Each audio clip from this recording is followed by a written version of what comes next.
Hola, buenas tardes a todos y todas. Es un gran gusto, una gran alegría estar aquí participando en más un FIS 21, hablando del sector de salud y todo lo que estamos viviendo de cambios este año. Este panel de hoy, en él vamos a hablar de transformación digital e innovación en salud con Armando López de Siemens y Guilherme Amar de Sidini. Y acerca de este tema, yo pienso que lo que más estamos diciendo a lo largo de todos estos casi 2 años de pandemia, con muchos aprendizajes, muchas incertidumbres, muchas dudas aún sobre cómo serán las cosas, pero de una cosa estamos seguros, nuestros proyectos, el futuro de nuestros negocios, el futuro de las organizaciones de salud, el sector de salud, es cada vez más, vivirá cambios situacionales, no solo en el digital, sino también en muchas otras innovaciones disruptivas que nuestro sector ha vivido y que la pandemia aceleró mucho. Pero independiente de la pandemia, muchas de las empresas, la industria de la salud y muchas de nuestras organizaciones ya estaban esforzándose por invertir en muchos procesos de innovación,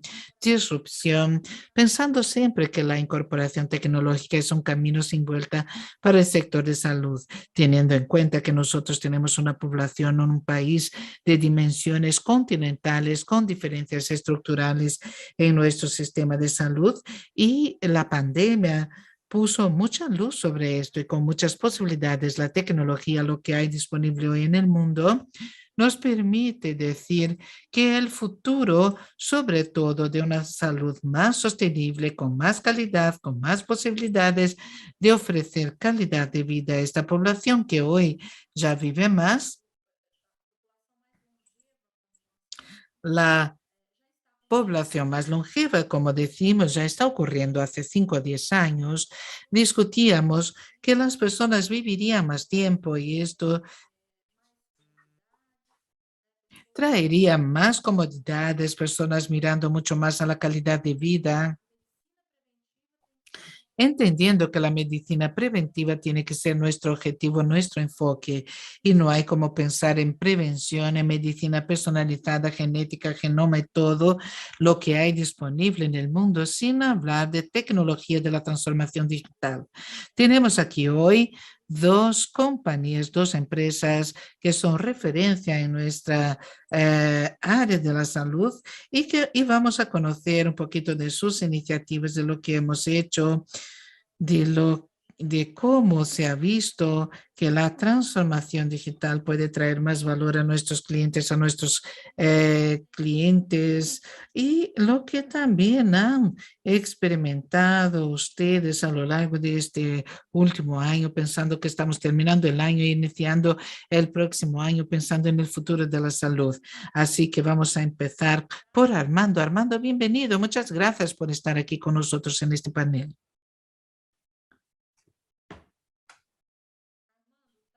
Armando, yo pienso que está en el mudo. Se me ha olvidado sacar del mudo. Es una satisfacción estar juntos aquí nuevamente en este panel, Guillermo. Es un gusto estar aquí juntos de FIS. Es una alegría, un honor estar aquí con ustedes. Nuestro tema es transformación digital y decidí empezar hablando de la transformación de la salud, cuáles son los grandes vectores que están promoviendo la transformación de la salud. Primero es que gracias a grandes revoluciones que hemos tenido en la medicina, las personas están viviendo más.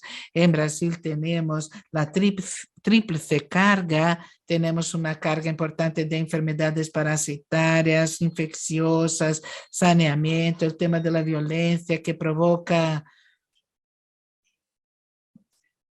muchos problemas, enfermedades y muerte, y también las enfermedades degenerativas que resultan de lo que pasa en Brasil, que es que las personas viven más. También se debe sumar a esto el aumento de la conciencia, la toma de conciencia del ciudadano más que paciente, hablamos de ciudadanos más que pacientes. Cada vez tenemos que mirar más hacia la gestión de nuestra salud que curar eventuales enfermedades. Vamos a hablar mucho de lo que el COVID aceleró de transformaciones. Una de ellas es que las personas están más conscientes. Conversando con el CEO del hospital, él confirmó este dato, que las personas antiguamente tenían una tasa de abandono de pruebas y buscaban resultados. Esta tasa se redujo mucho. Entonces, esta importancia que nosotros tenemos en cuanto a la salud es creciente. Con esta pandemia aceleró mucho más lo que se habla de la salud o incluso en los medios abiertos. Es impresionante comparado con lo que era antes de la pandemia. Y me gusta hablar de un concepto que aprendí recientemente de la longevidad. Pese a que hoy nosotros vivimos una situación en que a lo largo de nuestra vida, nosotros en un nivel mayor o mayor, menor o mayor, somos afectados por enfermedades y en determinadas fases de nuestra vida, en mayor o menor nivel, también somos afectados por temas de la salud. Entonces, hablamos también de otros conceptos en donde las enfermedades son menos frecuentes, todas las estrategias de prevención. Y vamos a hablar mucho de esto utilizando datos, inteligencia artificial, es evitar que nosotros nos enfermemos. Y esta fase de morbilidad está cada vez más comprimida al final de nuestra vida. Y por fin viene el tema de la longevidad, que aparte de poder vivir con calidad de vida, esta morbilidad está muy comprimida al final.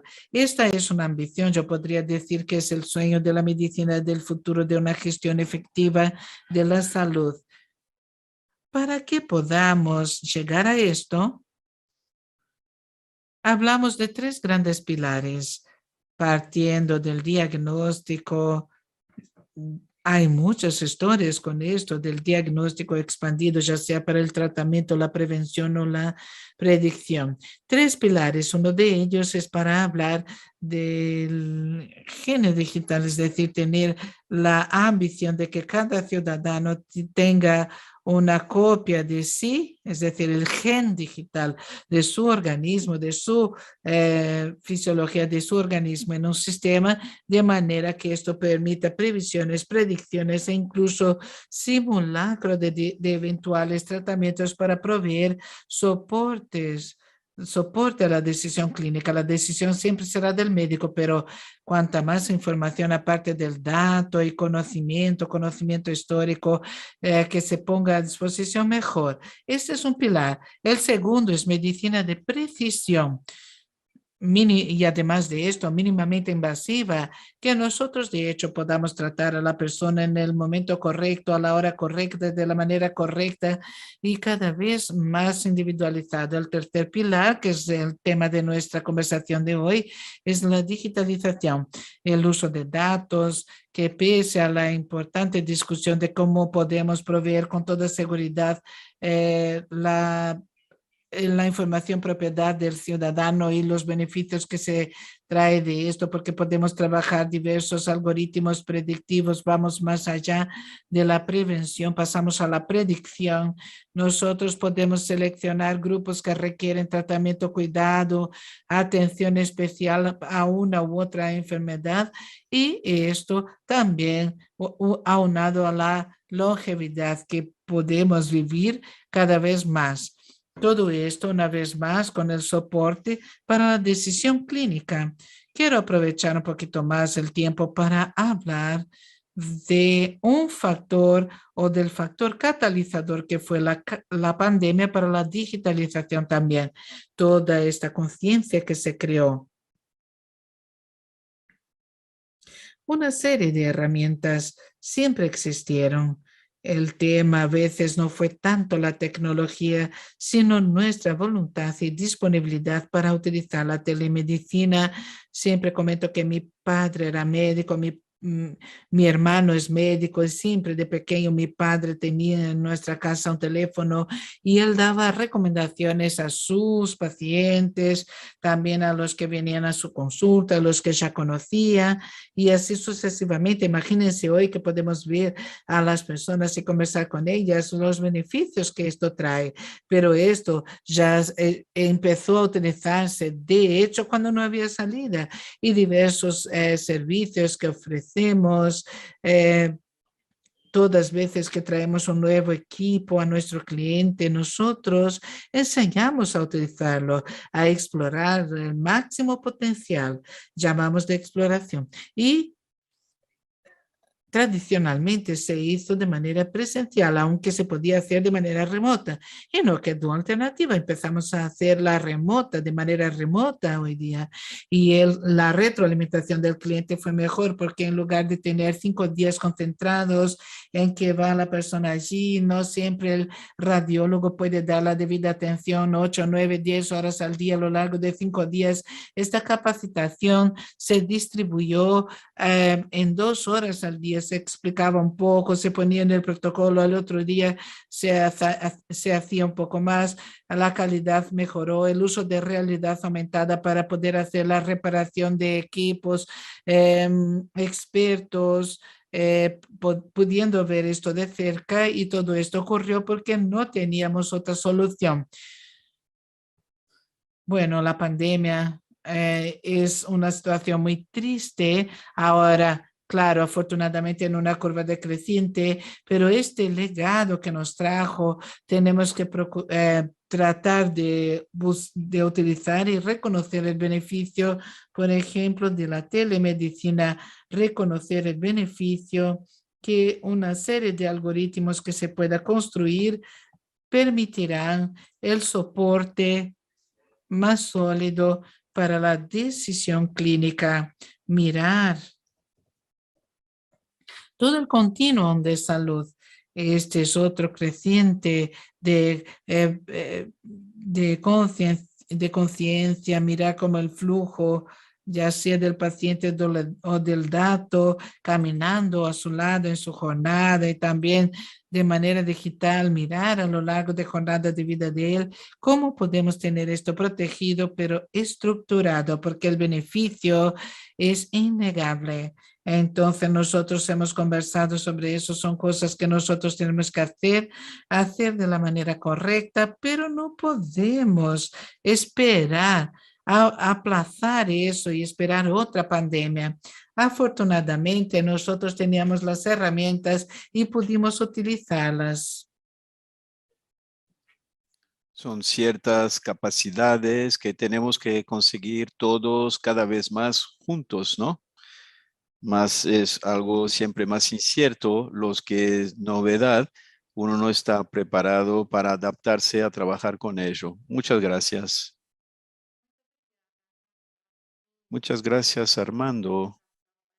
Creo que lo que dijiste, hablar de lo que aprendimos, pero sobre todo del futuro, es uno de los indicadores, hablando de la importancia del sector de la salud, sobre todo en nuestro caso la medicina diagnóstica.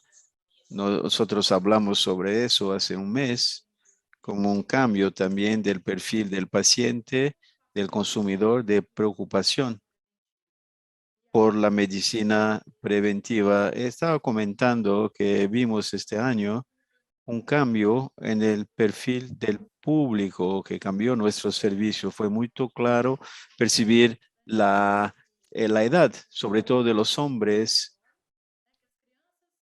que los niños vienen a hacer sus pruebas, sus análisis, sus estudios con las madres y hasta la adolescencia.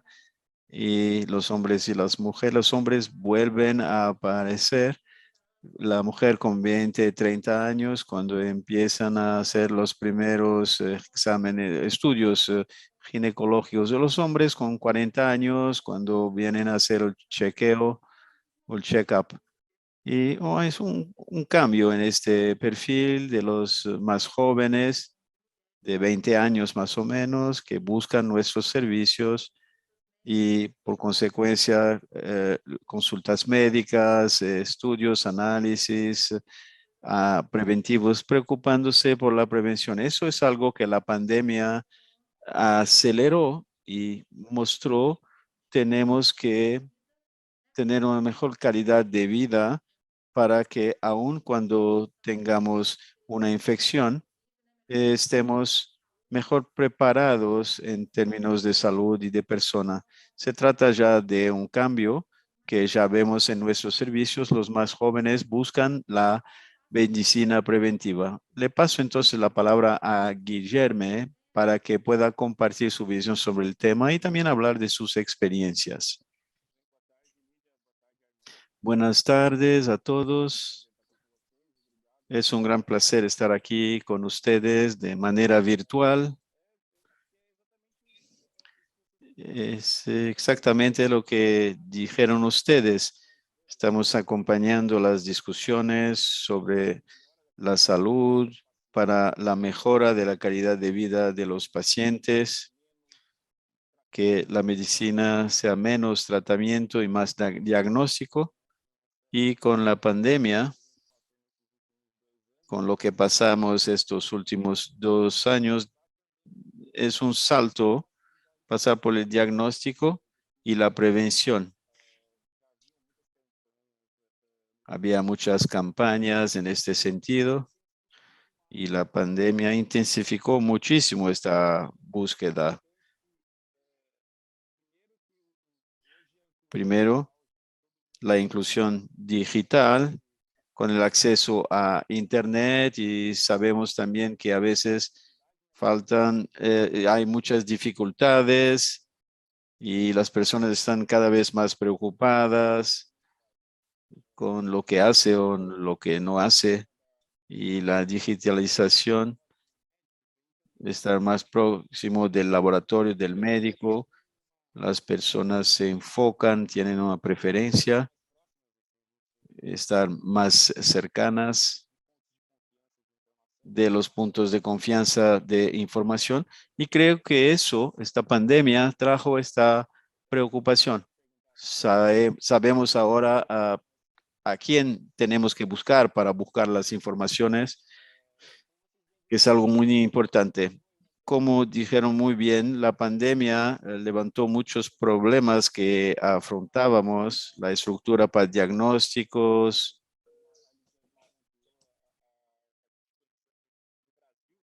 pensar en Brasil, la accesibilidad al tratamiento. Hay regiones del país que incluso ni supieron que hubo una pandemia, lidiar con muchas situaciones diferentes. Y creo que lo principal de la digitalización viene en este sentido: volver más accesible la medicina, que el paciente sea señor de su salud, que pueda acompañar, estar más atento a lo que pasa con su salud, e incluso pensando en dos sentidos: lo que será para el médico, para el paciente y para el laboratorio. El paciente tiene el acceso a la telemedicina como una realidad. Durante la pandemia vimos que el número de exámenes de COVID cayeron mucho en razón del volumen de pruebas recibidos por los laboratorios. Tuvieron que estructurarse durante la pandemia, pero después, hablando con nuestros aliados, las personas tenían miedo de ir hasta el laboratorio. La pandemia es un ambiente, hay muchos riesgos, personas infectadas. Estas tecnologías ya existían y empiezan de nuevo a aparecer. Las personas buscando maneras de seguir tratándose en un ambiente de pandemia. Eso vino para quedar. La telemedicina, nuevas tecnologías van a llegar para dar subsidio a los pacientes, para dar mejores informaciones a los médicos, desde diferentes oxímetros hasta otras patologías en que estamos trabajando.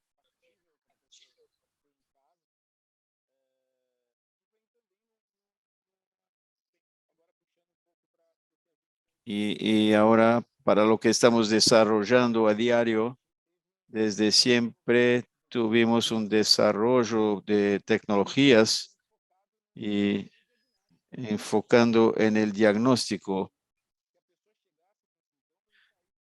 Si las personas llegaban con síntomas y salían con el resultado y saber cómo tratar sus síntomas, saber lo que tienen.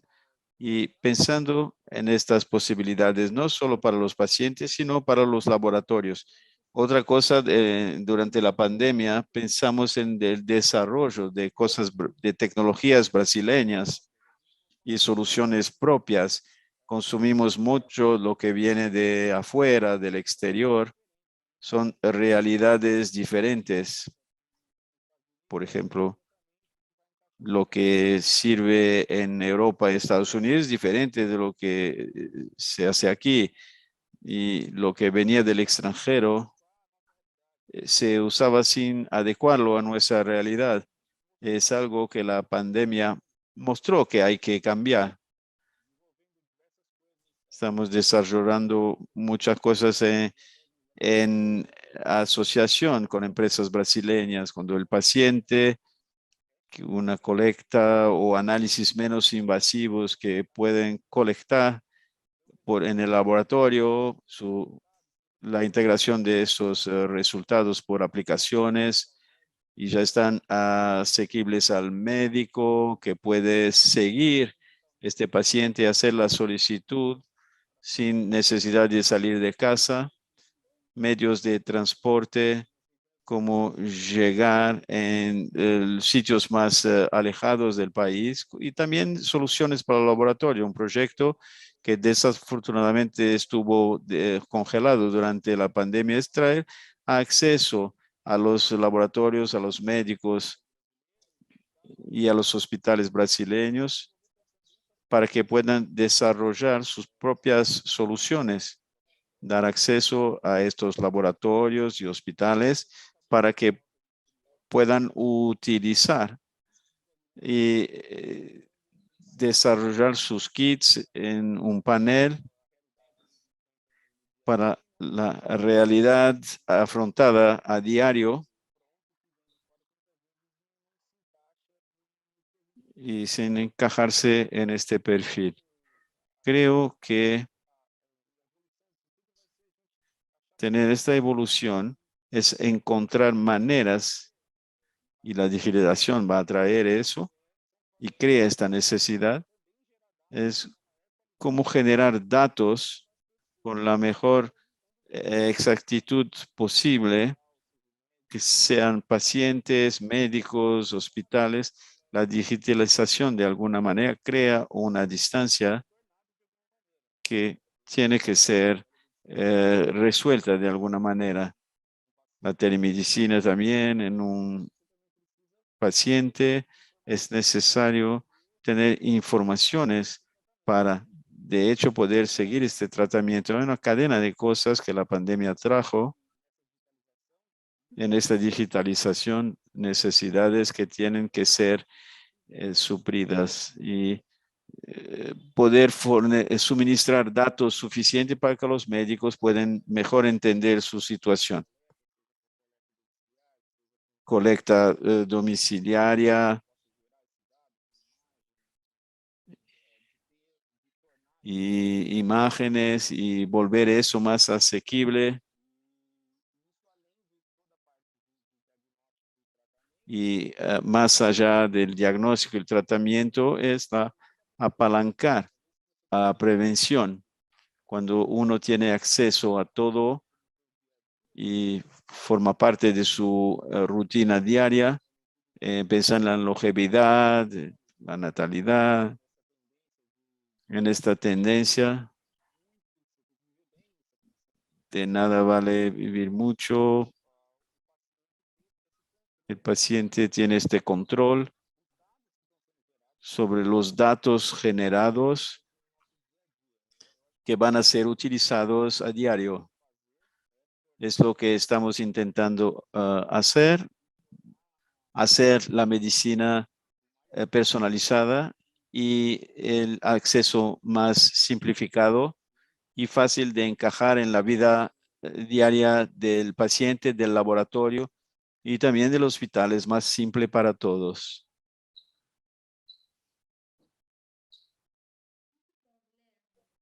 Muy bien, Guillermo.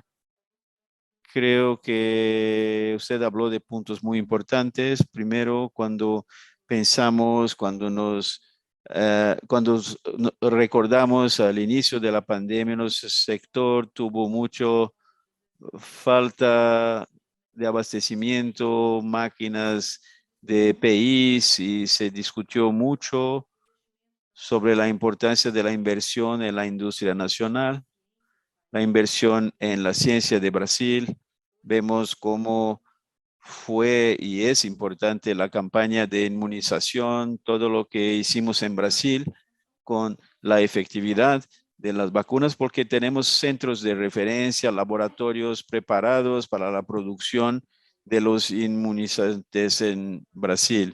Se trata también de un legado de la pandemia y creo que nosotros como líderes y nuestras organizaciones también son organizaciones representativas de Brasil, están mirando eso, construyendo con el gobierno, con otras empresas y alianzas que simulen la inversión nacional en investigaciones y ciencia. Hablo mucho sobre eso, investigación, educación también, y hablamos mucho de transformación digital e innovación, pero vimos también un apagón de tecnología, de profesionales con esta, y también técnicos nivel superior. Y me gustaría hablar de este tema, cómo perciben en el mercado en términos de talentos, profesionales de tecnología, si de hecho hay esta falta de profesionales en nuestro mercado. ¿Cómo ven ustedes eso y cómo preparan sus empresas para este futuro? Que sabemos cuando hablamos de digitalización, necesitamos profesionales con esta competencia y estos conocimientos. Tiene toda razón, sin duda. En nuestro país tenemos una tasa alta de desempleo y faltan profesionales también de salud.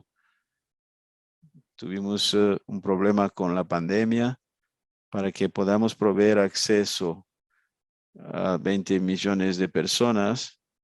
Tenemos que tener estrategia, no solo capacitación, educación de los profesionales de salud y técnicos, pero también maximizar, potencializar sus trabajos.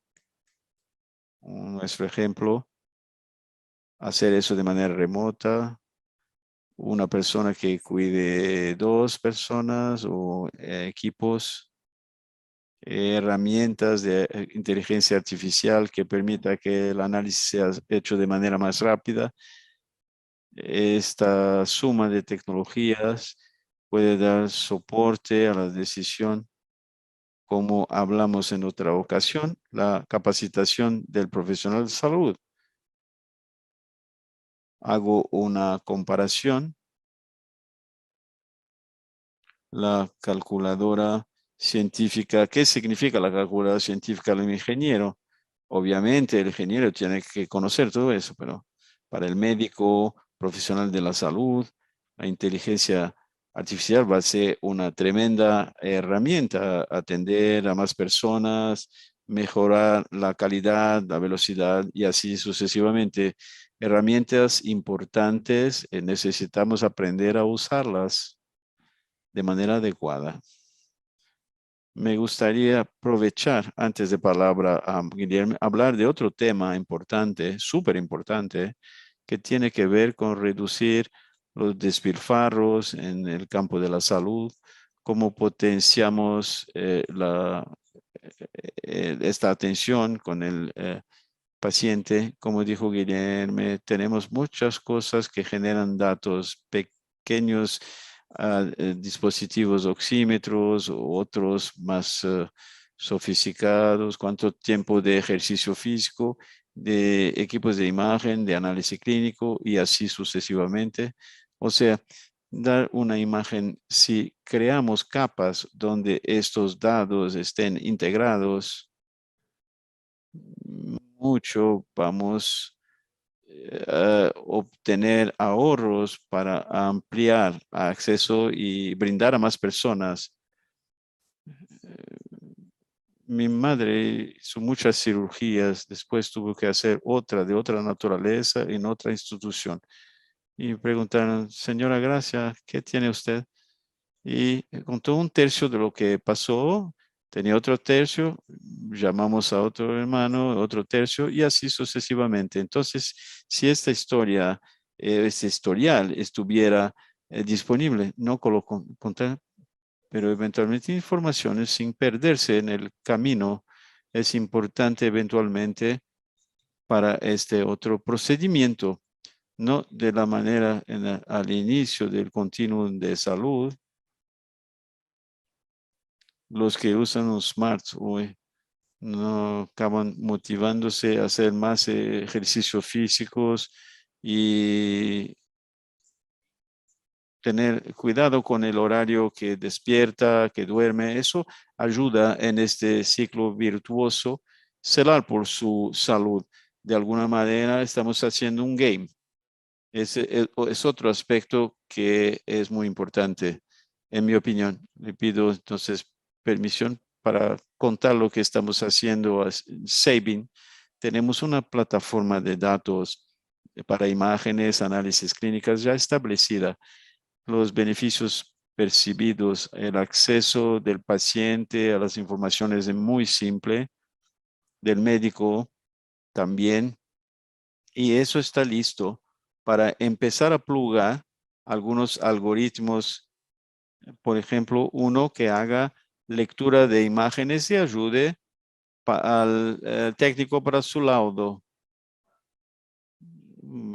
Ya ponemos las informaciones a disposición, o sea, construir en la cadena de valor más viable, además de más fácil, y da espacio también para que se pueda, virtualmente infinita la cantidad de oportunidades de construir valor encima de un sistema de este tipo. Y ahí, de nuevo, estamos dando un playground, digamos, para que más personas puedan prepararse desde el punto de vista tecnológico y de gestión de la salud para que podamos tener estos beneficios. Me gustaría entonces cerrar la capacitación de las personas, conocer lo que existe, dar espacio para que esta creatividad se pueda ejercer. Y ahí, Guillermo, hablaste de un punto muy interesante. Estás acostumbrado a tener personas de afuera, tener condiciones, como en muchos casos hoy, que creamos soluciones y exportamos. Tenemos algunas ventajas únicas en nuestro país.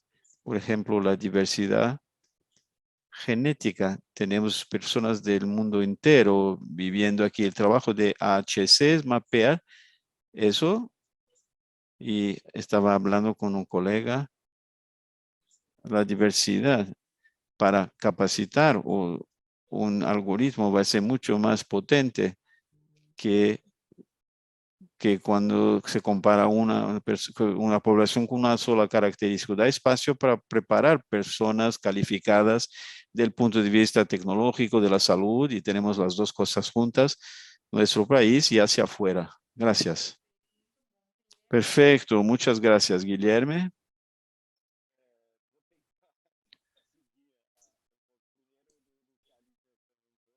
Primero, Yo soy biólogo. Mi profesión nunca fue tan valorada en la parte tradicional. Tenemos oportunidades. Tenemos excelentes universidades profesionales con una formación excelente.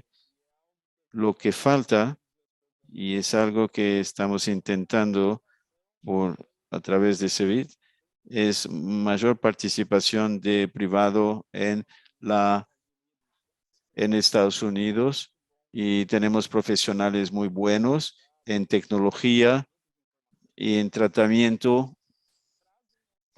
porque traen esta demanda de la diversidad dentro de los centros de investigación y desarrollan profesionales. Eso es bueno para nosotros, personas, cabezas excelentes, universidades excelentes, y estas demandas, y cuanto más tecnología y desarrollo, empresas nacionales, más vamos a tener posibilidades de trabajar juntos en las universidades, y es un mercado nuevo. Saben bien el trabajo de biología, el diagnóstico para la pandemia, que es algo que todavía está empezando, y de repente tenemos una necesidad muy grande de profesionales para un mercado que ni siquiera existe. Y creo que es la tendencia, esta parte privada, para el desarrollo de una mano de obra más especializada, y que lo que va a seguir apareciendo en el mundo.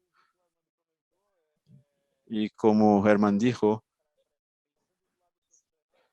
pensando del lado profesional, estamos en una carrera de informaciones o muchas informaciones, y tenemos que tener cuidado con las informaciones generadas y qué hacer con tantas informaciones.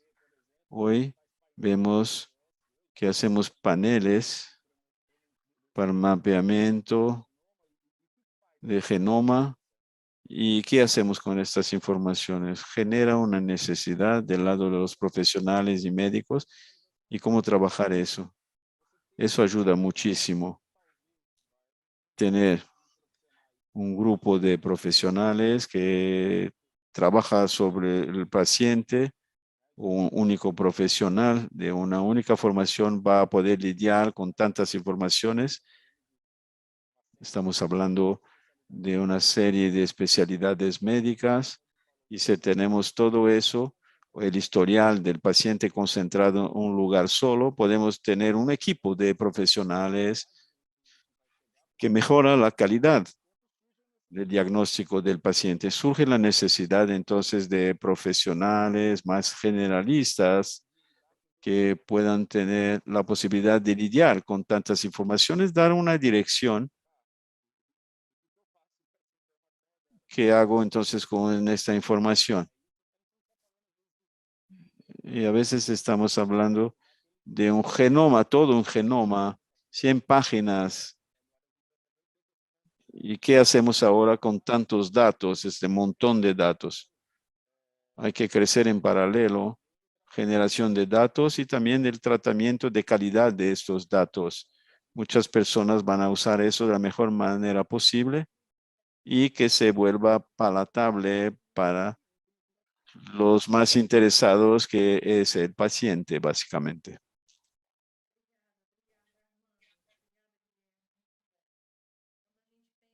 Gracias, Armando.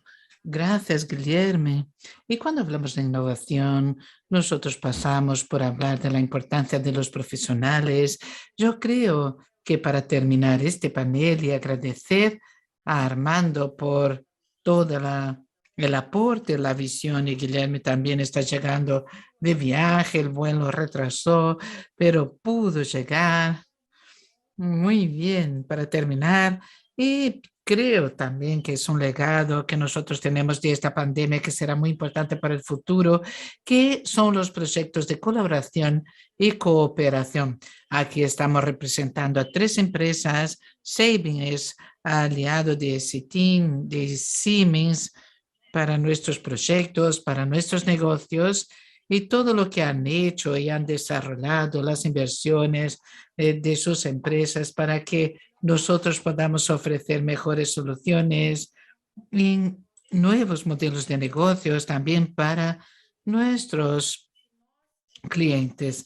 Yo digo que si nosotros estamos mirando hacia el futuro con esta visión de colectividad, colaboración, cooperación, yo creo que nosotros vamos a obtener resultados más rápidos y quien va a ganar con esto seguramente es la población, es el país. Yo he estado con Armando hoy por la mañana en el otro panel, estábamos hablando de esto, nuestro país tiene 210 millones de habitantes, un país que está creciendo, que va a necesitar mucha salud suplementaria, tiene casi 50 millones de vidas, pero tenemos otras 150 que están en la salud pública. ¿Y cuánto? Todas estas personas necesitarán cada vez más salud. Tenemos muchos retos por delante, pero sin lugar a dudas, muchas oportunidades también. Y nosotros sabemos cuánto nuestras empresas, cómo tienen que ser protagonistas en este momento post pandemia. Yo voy a decirlo así porque espero que de hecho nosotros la estemos superando y dejándola atrás y que los aprendizajes queden, que el legado quede, que tengamos muy buenos frutos por delante, cosechar toda la inversión que se hizo y mucho trabajo de todas nuestras empresas. Entonces, muchas gracias, Armando, Guillermo. Gracias a FIS por esta oportunidad. Esperamos que hayamos contribuido al evento de esta semana. Muchas gracias a todos y todas que nos vieron hasta ahora. Muchas gracias.